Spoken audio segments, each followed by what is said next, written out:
the minute you walked in the house, you recognized. Mm-hmm. No, I get emotional with your story.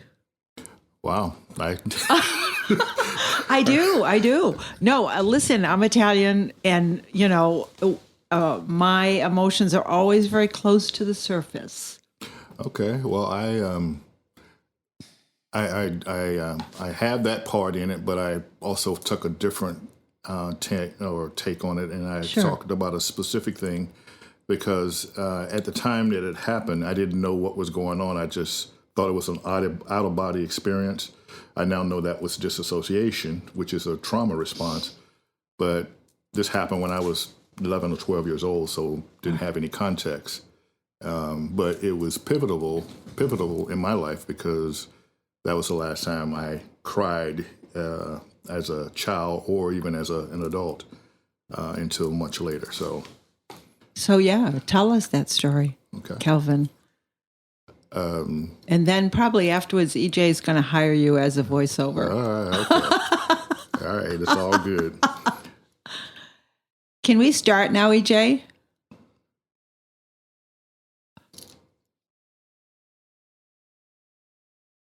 Okay. Testing. Okay. Yeah, that's all right. So you're getting to go away. Yeah, we're going. I have a aunt who's 84 and an uncle who's 87, and they love to go to the casinos. And we went there last month or a month and a half ago, and we were trying to figure out what to do. And I said, "So what do you guys like to do?" And they said, "We like to go to the King's Casino, but they don't drive." So we drove to two casinos, and there's 6 in the area. So we're going to go back to all of them here for a couple of days with them. I love it. And then we're driving, and they're in Rochester, New York, and then we're driving to Michigan where my grandson and my son. So it's my son's birthday, but we're going to get some grandbaby therapy. Of course. And, so we're looking. And what does he do, your son? He works for the IRS. He's a project manager. So whenever they open up a new space for an agency or one of their divisions, he has to go and either that's pretty cool. Negotiate it. Yeah, he likes it, but it keeps him away from his son now. So he's contemplating doing something different or something that he doesn't have to travel as much for. Yeah, so, yeah. And we're in Michigan. Southgate. Okay, I don't know where that is. It's not too far from Detroit. So okay. I have a brother in Detroit, and the IRS office that he works for is in Detroit. So. Okay. My daughter went to college in Lansing, so that's the only Michigan I know. Mm-hmm. And it's damn cold up there in the wintertime. Yeah, that's why I'm surprised he stayed up there so long.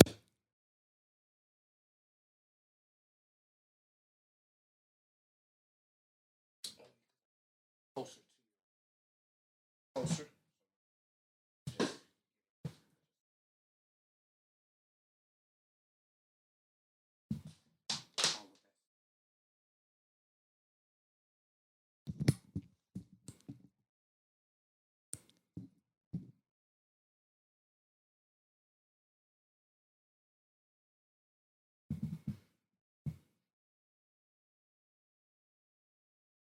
Test 1 2.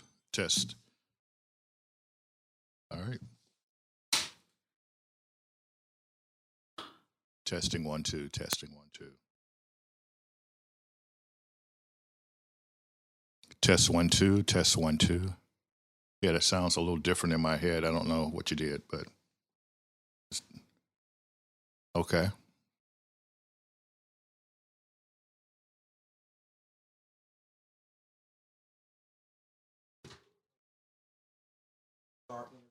Oh, all right, good.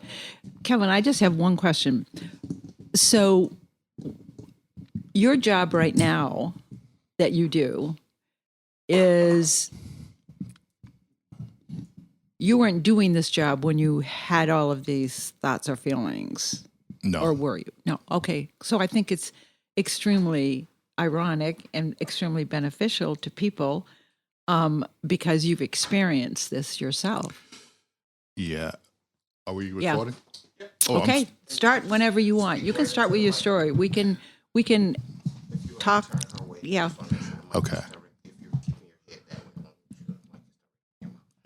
So, Marlene, there's a scripture that has always given me some great insight into the work that I do. It says that the God of all comfort comforts us through all of our trials and tribulations. So, with the same comfort we receive from Him, we can comfort others. And so, in my case, I experienced a lot of trauma early in life.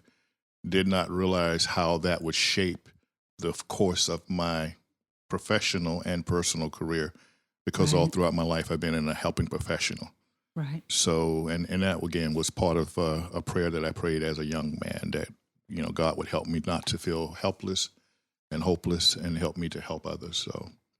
So it's It being worked fulfilled out. in the work that I'm doing It now. worked Yeah. out. Yeah. So tell us your story then. So I'm Kelvin Foster, and I'm both honored and somewhat terrified to share my childhood trauma, at least publicly. You see, there's a family creed or unwritten law in African American homes that says simply, what happens in this house stays in this house, or there could be some serious consequences. But I believe that my story and that of others here tonight might help someone listening to realize that they're not alone and that there's nothing wrong with you, but the correct question becomes, what happened to you? So let me begin by sharing a little bit about myself. I'm a former firefighter EMT, a former Navy hospital corpsman, and a retiree from the Department of Veterans Benefit Administration. Currently, I'm a volunteer health and public safety chaplain serving PRN at 2 hospitals. One is a level 2 trauma center. Additionally, I serve as a chaplain of a local fire department. I serve with American Red Cross's disaster spiritual care team. I'm also a member of the Tampa Bay Regional Critical Incident Team, serving first responders in 5 central Florida counties. And I also serve on the board of directors of the Sarasota chapter of the American Red Cross, and also on the board of directors of Resilient Retreat, which is a new and innovative approach to helping those impacted by trauma and abuse. So as a child, I grew up in a 2-parent household along with my 2 brothers. Even though both parents were in the home, my father was emotionally absent. He was also a mean, functioning alcoholic. We never knew what to expect from him, and my mother was very limited in what she could do to intervene on our behalf. Often when he came home after work, he was a supervisor for the county utilities company. He would bring home a 40-ounce bottle of Colt 45 malt liquor, or his favorite, gin and grapefruit juice. And we often tried to stay outside the house as long as we could, which meant we could stay out as long as the street lights weren't on, or until dinner was ready. If something was said or done that didn't meet with my father's approval, the verbal bashing or shame would begin. On many Friday nights, my father would come home, eat, take a shower, and leave around 8 or 9 o'clock, sometimes not returning until Sunday afternoon. His justification was he was making arrangements, his favorite thing to say. He was a card gambler, often playing cards or something in a game called skinning or shooting dice, and apparently he was very good at it. He traveled up and down the East Coast hosting or participating in illegal gambling at various venues. We often looked forward to his leaving because we could finally just be kids. One memory from my childhood was particularly traumatic for me. I believe this was around 1971 or 72. I was at home with my cousin and 2 brothers, and we were playing basketball in the backyard. My father had been gone since Friday, and this was Sunday evening. He came into the house, swung the back door open, and yelled profanities and asked, why were the dishes dirty in the sink? I was around 11 or 12, and I was the oldest of my siblings. And I guess I was expected to make my younger brothers or sisters do the chores. Didn't know that. So he demanded that I get in there and clean up the kitchen, and I walked past him as he shoved me forward, and I began running water in the sink. And apparently I wasn't moving fast enough for him, and he unbuckled his belt and ripped it off and began hitting me, first on the legs and then across my back. I reached out my hand to block the belt, but this enraged him. He yelled, if you don't move your blankety-blank hands, I'll make you wish you did. The tears started flowing down my face, and then I realized that I had peed in my pants, and he was beating me. The next thing I knew, I was floating in the corner ceiling of the kitchen, looking down at a boy being whipped. The tears stopped, and so did this boy's cry. I think this must have shocked my father back into reality or scared him because he stopped hitting me and went into the bedroom. I made a promise to myself that he would never again make me cry. As far as I can remember, I never received another physical beating again. But the verbal and mental abuse hurt just as much, if not more, than the belt did. I didn't cry again until 2013, when I was enrolled in a training called Clinical Pastoral Education, or CPE. And the topic of discussion that day was death and dying. The instructor asked us about a time in our life when we grieved the loss of a loved one. And as I reflected, I thought about my parents' death.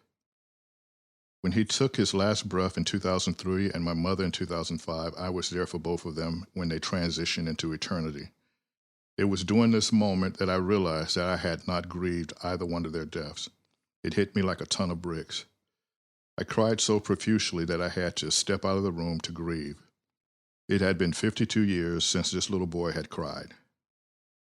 I also remember a time when at the age of 17 or 18, I can't remember the circumstances, but I remember getting shamed by my father for something I did or didn't do, and I asked God to help me no longer feel so helpless or hopeless.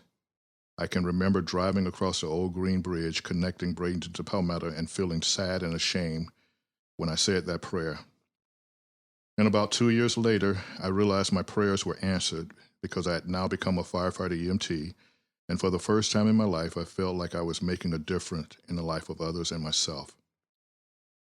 The legacy of 24 years of public service continues today in my volunteerism with various helping organizations. So fast forward to 1999. I received a call from my mother. She was upset because they had a leak in the roof, and they had hired a contractor to repair the roof. They agreed upon $6,000 to replace the roof. And apparently he got up on the roof and started working on it. And then he came down a day later and said he needed another $6,000 to complete the job. Obviously, my mother was very upset. And after much discussion, my wife and I decided that we would return to Florida to provide support to my parents who were now elderly. My father was in an adult living care facility at the time, and my mom was living home, and she had her own set of health challenges. We didn't have any plans, no employment opportunities. We just felt like God was leading us to come back home to be there for my parents. It was during this time that I was staying in my childhood home that I realized I could not remember family and friends. If my wife and my mother were out shopping or at dinner and someone from my childhood recognized me, I couldn't remember anything about them, but yet they remembered me as if it was just yesterday. This would lead me to wanting to isolate because it was embarrassing for me not to be able to recall names or friends or places or events that I held so dearly. It was also during this time that I was diagnosed with diabetes, depression, anxiety, asthma, even had suicidal ideation, and eventually prostate cancer and heart attack. I later learned that the research behind adverse childhood experiences, or ACEs, indicate that adverse childhood experiences is the cause of 7 out of 10 of the leading causes of death in America. The ACEs research by the CDC identifies 10 factors. The more factors you have, the more likely you are to have chronic conditions associated with it. So out of 10 factors, I have 9.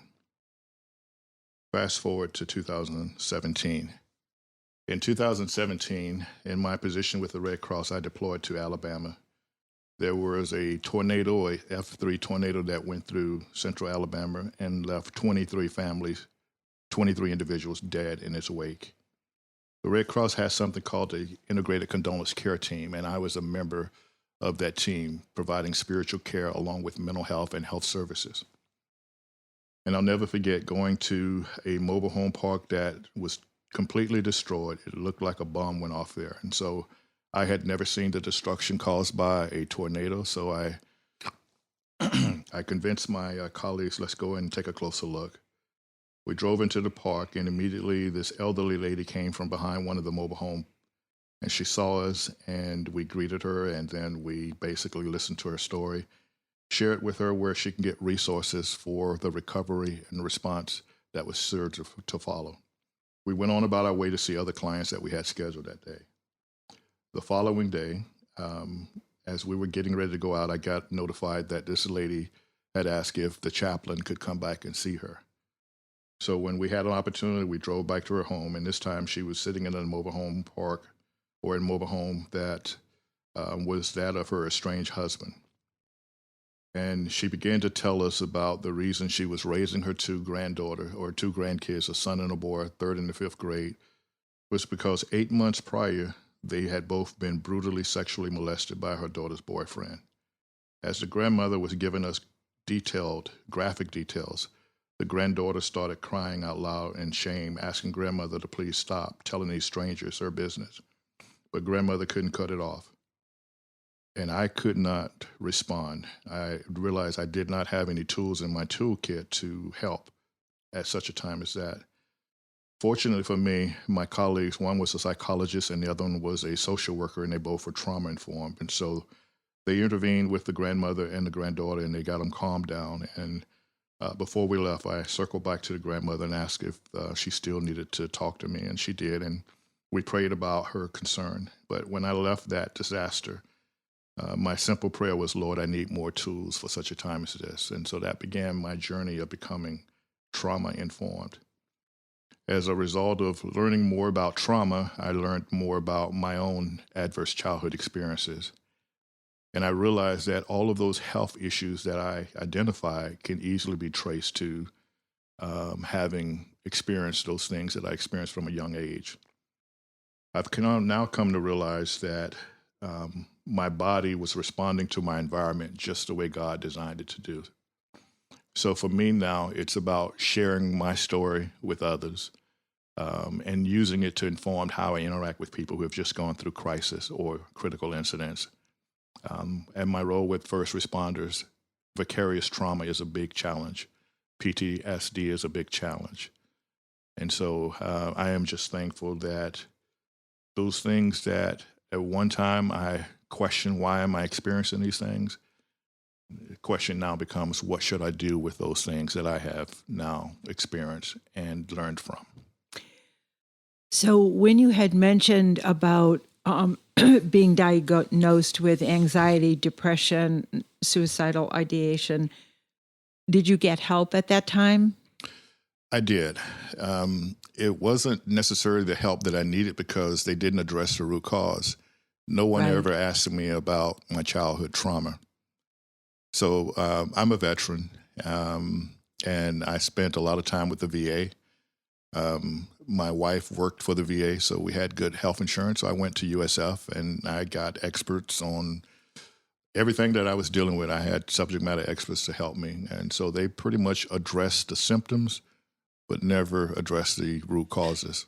So who diagnosed you first with that depression? The VA. The VA did. And then recognizing again, because no one knew the full story. Mm-hmm. And not knowing the full story, then it was like, okay, you have these 5 things. You're just got to deal with these 5 things. You've got these things. Here's a pill for that, and here's a pill for this. And what I've come to realize is that, and I don't take pills for any of that, for depression or anxiety or any of those things. What I realize now is that my nervous system over the years had become maladaptive. Right. And so it's now about managing my nervous system. Yeah. Staying to within the stress window of tolerance. Right. And to me, that's managing your mental health. Yes. Managing your mental health. And so do you feel you had repressed memories as well? I mean, is that part of the trauma or? Yes, I do think so. Yeah. I've been managing my condition for a long time now, but every now and then things will come up, and I'll tell my wife I feel out of sorts. And it's probably something that happened, maybe pre-verbal, that got stored away or I didn't have words to articulate, or maybe happened, at some point in my past that I just don't recall. I think that's uniquely how our brain is wired to keep us safe. Right. Those things that we can't handle, it Right. processes differently. So once you were diagnosed and received treatment, but not necessarily the right treatment, because no one was aware that you were ACEs, no one was aware of the trauma that you suffered. Can you explain a little bit how that came about? Like, you didn't wake up one day and said, oh, wait, I think I have trauma. How did that happen?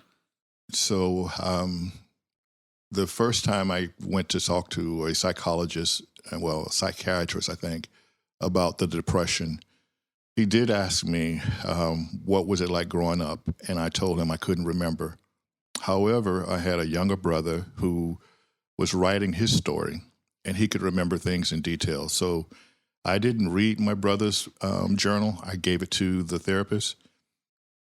And that was the first time that he said, well, wow, you guys had a pretty traumatic childhood. I never crossed my mind that my childhood was traumatic. I just thought that was normal. Yeah. As far as I knew, my neighbors and friends, they all had similar experiences. And now, much later, in talking to some of my former classmates, I found out they had similar experiences as well. But again, we don't talk about those things. Right. Because of being Black.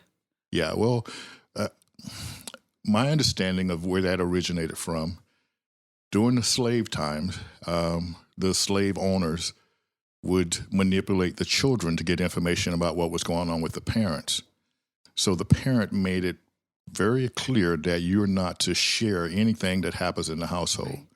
And over a period of time, that just became an ethos that was just commonly heard ingrained and understood very much. It became socialized. It became socialized. And I think that's part of the generational trauma that we are experiencing today and has not been addressed. Yeah. So what would you say to other people in your position? I mean, not in your position, but to me, mental health doesn't spare gender or race or economic situations, the color of your skin, where you live. It is part of who we are, and mental health issues or challenges, let's say. I think it takes courage to be able to say, I need help. Yeah, and I think more than just courage, also it takes persistency. Yeah. Something that I just recently, within the last year or so, realized is that we need to have therapy that's culturally competent. I just shared with you the ethos that was commonly heard in African-American homes: what happens in this house stays in this house. That was just understood. And last year, I was deployed to Buffalo for the Tops grocery store mass shooting. And so I was working with the local community that had experienced that horrific event. And one of the things that was unique about that deployment was that the Department of Veteran Affairs flew in mental health professionals of color. And the community who had just experienced that traumatic event really wanted to have therapists that looked like them, that they felt comfortable with. Right. So that was my first time ever realizing that was an option. So when I came back, I normally have a group of support folks. I have the former director of a chaplaincy at the VA. We'll have lunch or breakfast, gives me a chance to debrief. I had a pastor friend of mine who also did clinical pastoral education, but he had just moved. So the normal folks that I would debrief with after going through a disaster weren't available. So I reached out to the VA mental health team. While my psychologist was very compassionate and obviously very learned, she wasn't very culturally competent.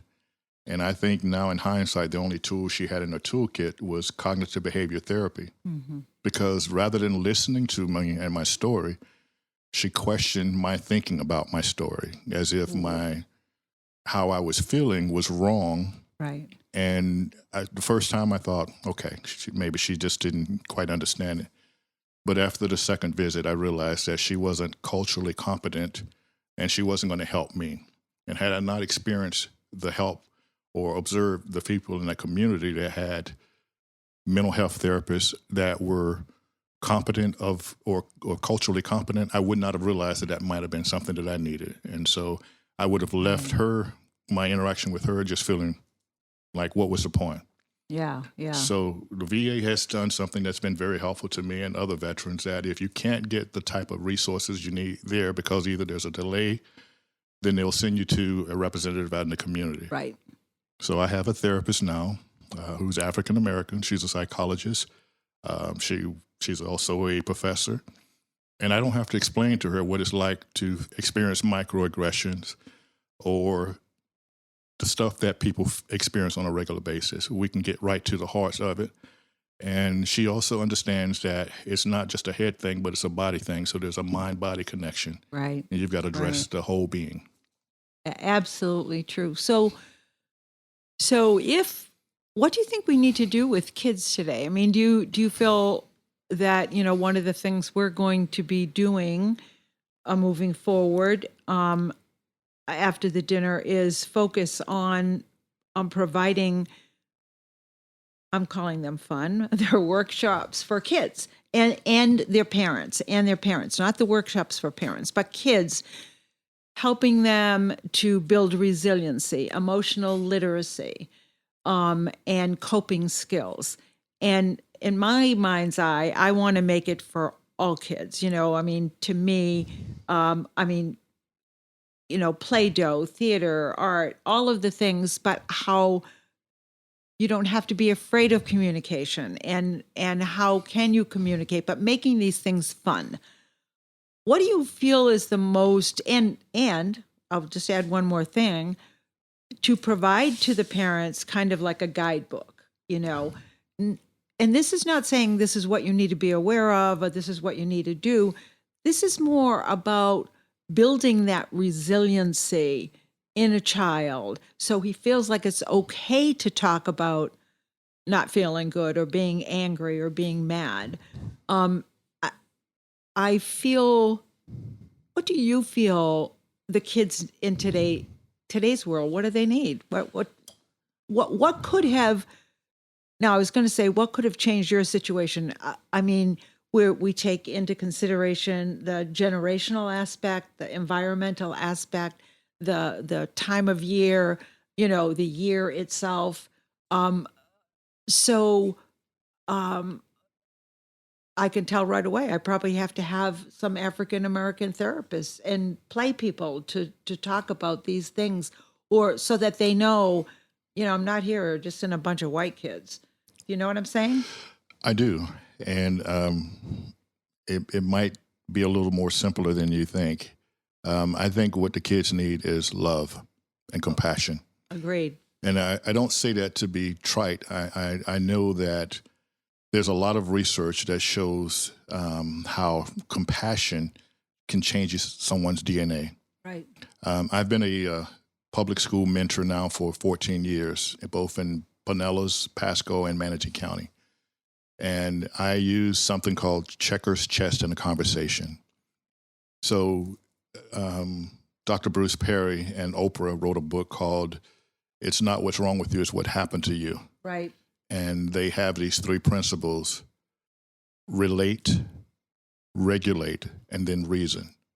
So by using something like a game, especially I generally work with boys, I'll engage them in either checkers or chess, and I'll beat them like they stole something and talk much smack about it. And they don't like getting beat by an old man who talks smack. Right. So they want to come back, and then I'll put money on the table. Hey, you win, you get $5. And so once I get them engaged, then now we can start talking. So how's your family doing? Yeah. What's going on with you? What'd you do this weekend? While I'm still engaged in checkers. So we're engaging bilaterally both parts of the brain. Right. And then after we've established a rapport, now we can reason about what's causing you to struggle in school. What are some of the things that you're wrestling with? Because I've established a rapport. Right. So it doesn't have to be a person of color. It helps. Yeah. Because that the relationship probably will be established a little sooner because you don't have to get over those barriers. Right, the cultural barriers. But I'll share this. I attended a predominantly white church in St. Pete, and they did something. They adopted a school, and it was a predominantly black school, a Title I school. And one of the volunteers, mentors from my church, was a bald old white man who was an executive in a utility company in New Jersey. And he said, Kelvin, I really want to work with these kids, but are they going to respect or listen to a fat old bald white man? And I said to him, if you're consistent and you show compassion, they will gravitate towards you. After about a month of him volunteering at this particular school, he became the Pied Piper. He was bringing all of his friends in because he had really experienced. He realized these kids weren't any different than his grandkids. Right. He just needed to establish a rapport with them. And once he did that, they just loved him. He walked into school, hey, Mr. B, and he just loved it. He ate it up. So I'll tell you a story about my kids. When I lived in Connecticut, there were 2 little black kids across the street. My kids, of course, I had 3. So they're sitting on the deck outside my kitchen. And my oldest one, there was like a white kid, a black kid, a white kid, black. And my oldest one goes, I don't really know. She was like 6. I don't really know what the big deal is. Everybody put your hands up, so we can see your palms. And everybody did that. And she goes, I don't know what the big deal is. Your palms are just like my palms, so, and out of the mouth of kids. Right. So if you had a mental health message, what would that be? Would it be about your culture, or would it just be a general mental health? I mean, what do you think people need to pay attention to now about mental health? I think we all need to have some tools in our toolkit to be able to manage the stresses that we experience today. Right. This generation lives in a time that information is readily available. We're saturated by 24-hour news cycles. So it's a different stress than that of my parents or my grandparents. Right. And so we need a different set of tools. And the simplest thing for me is to realize that we can manage how stress impacts us by simply taking a breath. Yeah. Tactical breathing techniques. There's something called the polyvagal theory, and it talks about how our nervous system is constantly seeking our environment for cues of safety. And if it picks up something that it doesn't like, then we get into that fight, flight, or freeze mode. And this all happens subconsciously. Right. So if we had more understanding of how our physiology was designed, I believe by God, to work, then when we start feeling triggered, there are things that we can do ourselves to intervene. Granted, we do need expert help sometimes, because some of the things that we're experiencing can be overwhelming. But I think that once we become educated more about how our physiology, both mentally, physically, and spiritually, responds to cues from our environments, I think we'll all be much better. Yeah. Again, I've had a number of therapists from working with the VA. And they graduate from school, they get a particular modality that they become comfortable with, and they use it for everything. If they only have is a hammer, and everything is a nail. Yeah. And so I think you need to have tools that will address both cognitive and somatic parts of the human being. Yeah, I absolutely agree with that. And I think one of the things that I'm always mindful of, because my journey is mental health, and my daughter's journey is 1,000% mental health. But is that it's come to the forefront now because there's so much happening in the past few years. However, talking about it in the state of Florida, we're 49th for funding for mental health services. So what do we need to do to help people better understand that programs and services need to be helped to help people with their mental health? For us, we're calling it mental wellness, but it doesn't matter. It's mental health, and your age doesn't matter, and your nothing. Well, I'm looking back over my journey. It was 1999 that I started having the health challenges, including the depression and anxiety. But I had no context for why I was experiencing that. Yeah. And it wasn't until 2017, 17 A years long time. later, that I saw the correlation between my adverse childhood experiences and my physical conditions now. Right. So had I known earlier how one thing connected to the other, perhaps then we could have addressed the whole being instead of just addressing the cognitive portion. Right. The So education, mhm. education is important. Treatment is important, and being okay with not being okay. Yes.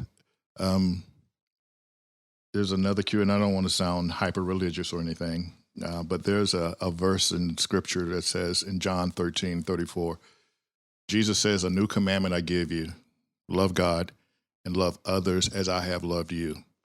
So when I go in a disaster scene and there's all kinds of chaos, one, I go into it self-regulated. I've already done my work before I go in the environment. And I believe that my calmness can have an impact on those people who I'm now coming to serve. Polyvagal theory confirms that as far as how our nervous system interacts with our environment. So I'm aware of that. And then I'm coming in, my question is now, how can I love this person? How can I serve this person? Do they need a glass of water? Do they need a blanket? Do they need information? Mm-hmm. And so I address those immediate felt needs, and then we can address those deeper needs that might not always come to the forefront. So you basically have whatever that little prayer that you gave early when you were a young boy, basically followed this path because you've had a personal experience. Very much so. Yeah. And I didn't connect the dots until 2017. Yeah. You didn't connect the dots between the childhood trauma and some of my physical expressions of that trauma. And the path that you've taken for work. Mm-hmm. Yeah. And so, again, I mentioned the VA is very good about giving you a plethora of pills for this, pills for that. I don't take pills for those things anymore. Mm-hmm. If I feel symptomatic, maybe I'm starting to feel out of sort, a little anxious, I now realize that I can focus on my breathing. Right. And I practice those things on a regular basis. So you've been given the tools, and that is what I think part of what we're hoping to accomplish with this program, to give kids the tools. Yes. We want to give them the skills to cope with. We want to give them those breathing. We want to do, fun journal writing, not, because I think many kids, your culture certainly, you're supposed to always feel happy, and you're supposed to always feel good, and you're always supposed to look cute, and you got to have new shoes, and not everybody can be in that position, and it's easy to withdraw. Well, there's a lot of also research that shows having one well-regulated adult in the life of a child can be a game changer. Right. I experienced that when I was in high school. I was a very nominal student, just going through, and I didn't realize the trauma was another reason why academics was a challenge for me, because I was always hypervigilant and my brain could not focus. But I never forget this lady, Miss Freddie Brown, I'll just say that, she's well known in the community, asked me what was I going to do when I graduated from high school. And at the time I had been working in fast food joints for the majority of my high school year, and I said, I want to be an assistant manager at a Burger Queen. I had a Burger Queen back then. And so she said, why aren't you going to college? And my simple yet naive answer was, I thought only rich kids and white kids went to college. And so she said, if I help you, will you go? So she was a guidance counselor or recruiter with the college, and she brought out the paperwork, told me what I needed to do, and then she was gone. I didn't really have much more interaction with her.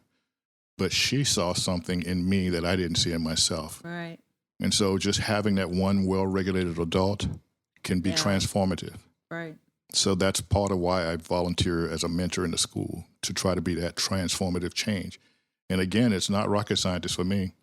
It's how can I love this kid the way that I would have liked when I was that kid. Right. So, and that's so, not just admirable, but I mean, it's part of who you are, essentially, right? So what happened with the rest of your family? Like, do your brothers have any residual trauma? Oh yeah, we all do. My youngest brother, he was the runner. So there's the fight, flight, freeze, or fawn response to trauma. Right. My brother ran. My middle brother was the fighter, and I was the one who froze. Ah. So I internalized the trauma. My younger brother, and I didn't know this because I had moved out of the house, but they both had physical fights with my father while they were still in the house, to the point that both of them had a gun pulled on them. So my younger brother, unfortunately, passed away in 2021 due to COVID. Mm-hmm. My middle brother is an executive with an international corporation. He also, my brother that I'm referring to, dropped out of school in the 11th grade because he just couldn't deal with school environment. Then he later on went back and got his master's degree. And like I said, he's now an executive with a multinational corporation. So we can have resiliency. We can bounce back from those things as long as we have that support network to help us to move forward. The toolkit and yes, and the support and treatment essentially. And does your brother recognize? I mean, is he as self-aware as you are? Yes, he is. His wife is a therapist. See, God works in mysterious ways. He does, right? But here's the thing: he met her in Job Corps. They both came from traumatic childhoods, and they got into the ministry. He was a pastor for 24 years, and then he took this role with this major corporation, and he's been there for 7 years now. While he was working for them, she was going to school, and she got her, I think she's a licensed clinical social worker, and she has her own practice there in the Michigan area.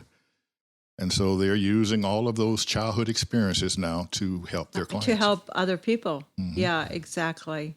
Yeah. Do you have anything else you want to add? I'm happy that you're doing this for Sunshine from Darkness. I want people to know your story. What I feel is important is that people recognize. So essentially, you're sharing your light. But what I want to know too is people recognize that, and I'm using this word loosely. You have to face things. If you're in need of help, reach out to get help. It's not always easy. But I do believe that the universe puts people in your space that you really need. But I want to help kids be self-aware. I guess that's my thing. I think normalizing what people are experiencing. If I go into a disaster situation or working with first responders and they're having an ad reaction to something that they just experienced, I can help them understand that what you're experiencing is a normal reaction to an abnormal set of circumstances. Right. And so it's fine what you're feeling. So here's what we can do to sort of help you to feel better about what you just experienced. Right. And so again, to be able to normalize this, we live in mental health. Very much so. Normalize mental health. And I think that's the other key is that our body, our physiology responds to our environment just the way it was designed to. It's just because there's so many stressors today and so much information that's being sent that we get an adverse or we get a maladaptive nervous system. And so we're always hypervigilant. I'm a veteran. I've worked for the VA.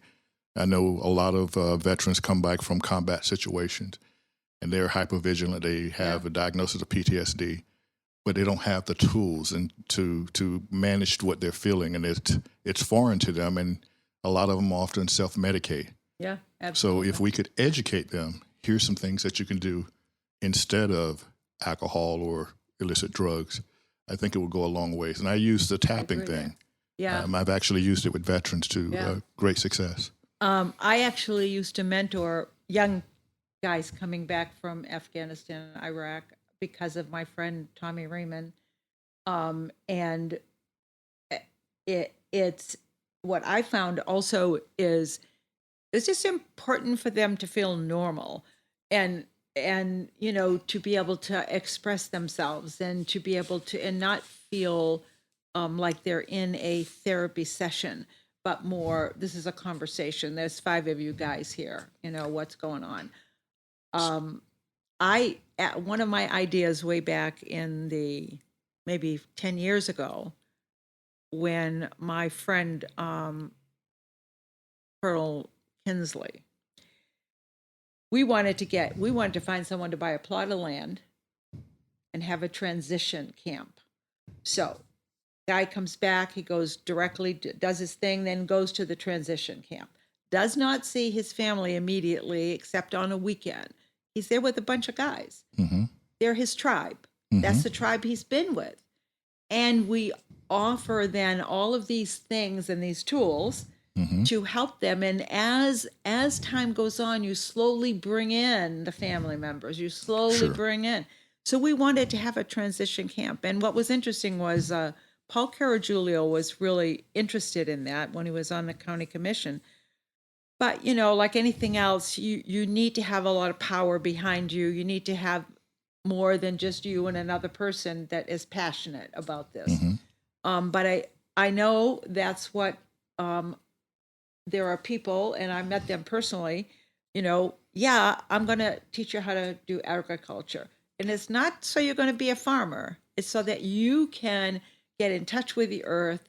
You can be in this space of peace, et cetera, et cetera. And so at that time when we were thinking about this, there's so many places cropped up throughout the state that have come up with unique ideas for helping veterans. So, yeah. Well, can I just share another part of my story? And I don't want to prolong this, but when I retired from the VA, I was going to a doctor's appointment at the hospital, and I got off on the wrong floor, and they had a hospice and a chapel on that floor that I got off, and I had no idea they had that. So I found out that was a hospice, and I saw a couple of former colleagues that I worked with, and they said that they were there because they had a loved one who had transitioned from the hospice, and they had said they were treated with such dignity and respect that they wanted to pay it forward when they got a chance to do so. Yeah. So it intrigued me, and I ended up volunteering at the hospice as a peer support. Now, the majority of the folks that were there were World War II or Vietnam or Korean War veterans, but they had become estranged from their family because they basically started self-medicating. They weren't well treated for whatever conditions that they had. And so now as a peer, they saw me as another vet coming to be there for a vet. Sometimes they would open up and have a conversation, but oftentimes I was the first person that they felt comfortable telling their story to because they knew I was not going to judge them. Right. They assumed that I had similar experiences to theirs. Right. Exactly. And so as a result of doing that, I learned a valuable lesson that creating a safe space is also a way to help people deal with their trauma if they feel safe. Because one of the things, how do you tell a family member, I was over in this combat theater and I killed a child, or I saw somebody's head blown off? You can't tell that to your loved ones because you don't want them to think these horrible images of you. So you keep it inside. Right, exactly.